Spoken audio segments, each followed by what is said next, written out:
The Lost Expedition of Sir John Franklin, 1845. The Dream of the Northwest Passage. For centuries, the idea of a navigable sea route threading through the frozen Canadian Arctic, connecting the Atlantic and Pacific Oceans, had captivated the imaginations of European powers. Known as the Northwest Passage, it promised a shortcut that could revolutionize global trade, sparing ships the treacherous journey around the southern tip of South America. By the 1840s, explorers had mapped most of the Arctic coastline, but a critical 500-kilometer stretch remained uncharted. It was into this void that Sir John Franklin would sail in 1845, leading what would become the most famous and most tragic disaster in the history of polar exploration. The man at the helm. Sir John Franklin was not the boldest nor the most technically astute of Arctic explorers. He was, in many ways, a compromise. By the time the 1845 expedition was proposed, Franklin was 59 years old, portly, and recently dismissed as lieutenant governor of Van Diemen's Land amid political controversy. Yet Franklin had remained a symbol of imperial perseverance, a man whose previous brushes with death had turned into tales of stoic heroism. He was, in popular imagination, the man who ate his boots, a nickname earned during his harrowing 1819 to 1822 overland expedition to chart Canada's northern coast, where he and his men were reduced to boiling their footwear and chewing lichen to survive. That ordeal cost 11 of his 20 men their lives, yet it transformed Franklin into a national hero. He had the support of the Royal Society, the Admiralty, and most unyielding of all, his wife, Lady Jane Franklin. A forcible wrapped in crinoline, she was not merely his spouse, but his strategist, publicist, and posthumous torchbearer. Franklin was not Barrow's first choice to lead the expedition, not by a long shot.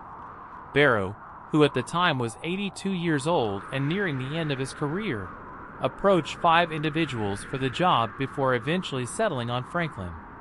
William Edward Perry, his first preference, was tired of the Arctic. James Clark Ross had promised his new wife he was done with polar exploration. James Fitzjames was deemed too young by the Admiralty. Francis Crozier declined out of modesty.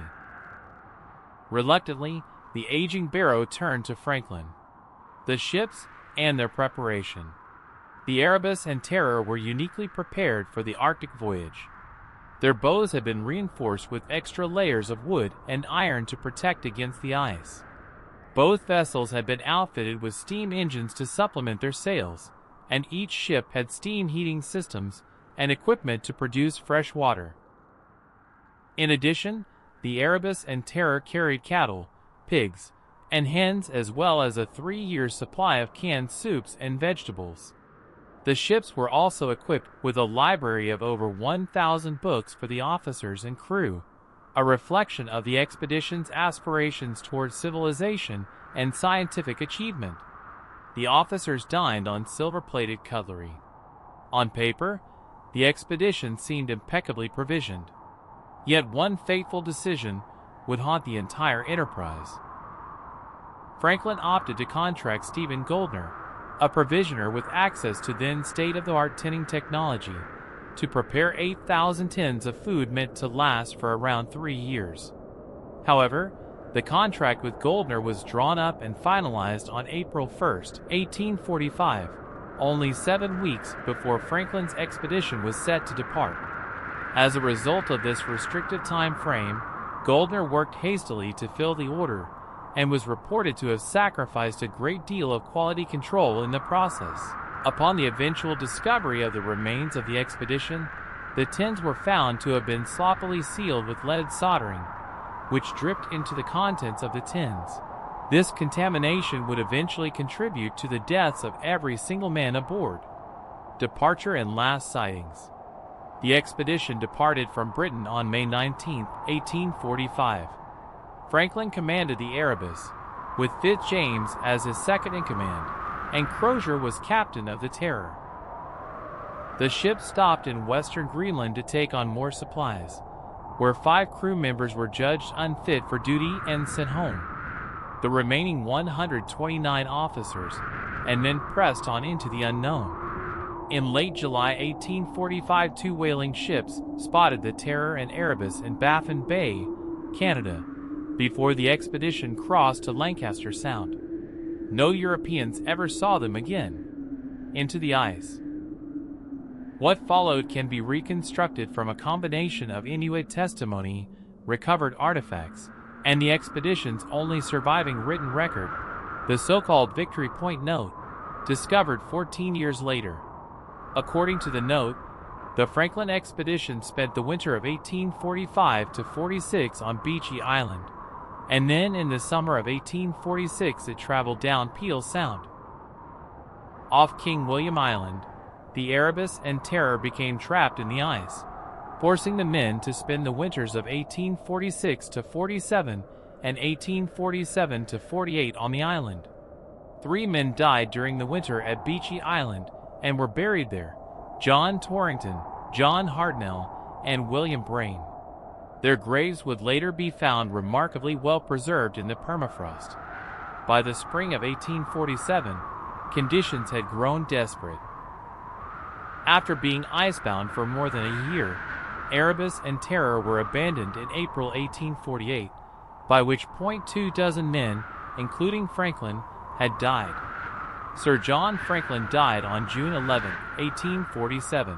The note stated that the survivors, 105 souls, under the command of Captain Francis Crozier and Captain James Fitzjames, had abandoned the ships and were heading southward toward the Canadian mainland via what is now known as Back River, in a desperate overland march for survival. None of them made it. Here, 14 years after they had vanished, McClintock's expedition discovered Franklin and his men's ultimate fate. His teams discovered a note hidden in a cairn at what would later be called Victory Point. Not a single survivor was ever found. The causes of death. The disaster was not caused by any single catastrophe, but by a confluence of lethal factors over several years. Hypothermia, starvation, lead poisoning or zinc deficiency, and diseases including scurvy, along with general exposure to a hostile environment while lacking adequate clothing and nutrition, killed everyone on the expedition in the years after it was last sighted by a whaling ship in July 1845. Lead poisoning from the contaminated tinned food is considered one of the most significant contributing factors.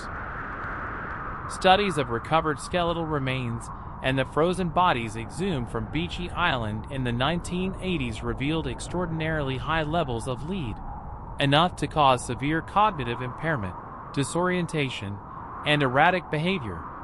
Men already weakened by scurvy and starvation, whose judgment had been compromised by lead toxicity, would have stood little chance of surviving an overland march through some of the harshest terrain on Earth.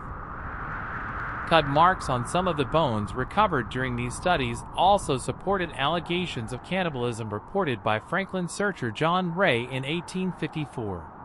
When Ray brought this news back to England, along with Inuit testimony and artifacts bearing the initials of expedition members, it caused a national scandal. Lady Jane Franklin, refusing to accept that her husband's men had resorted to such desperation, launched a fierce public counter-campaign. Nevertheless, modern forensic analysis has since confirmed that cannibalism did indeed occur among the starving survivors. The search efforts. The disappearance in 1845 of Sir John Franklin and his crew in the Canadian Arctic set off the greatest rescue operation in the history of exploration. More than 30 expeditions over 2 decades would search by land and sea for clues as to his fate. Lady Jane Franklin was the driving force behind much of this effort. When the Admiralty hesitated, she wrote letters, lobbied politicians, and organized her own private search expeditions. The Admiralty offered a reward of £20,000 to any party or parties of any country who shall render assistance to the crews of the Discovery ships under the command of Sir John Franklin. Ballads were sung in the streets. The public was gripped by the mystery. Finding Franklin, it was said, had become nothing less than a national crusade.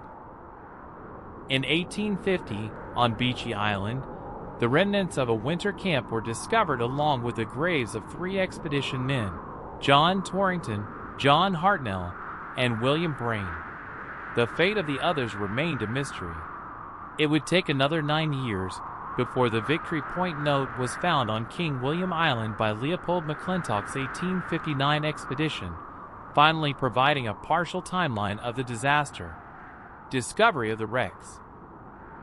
The physical ships themselves remained lost for over a century and a half. On September 9, 2014, it was announced that one of the expedition ships, later identified as the HMS Erebus, had been found off King William Island.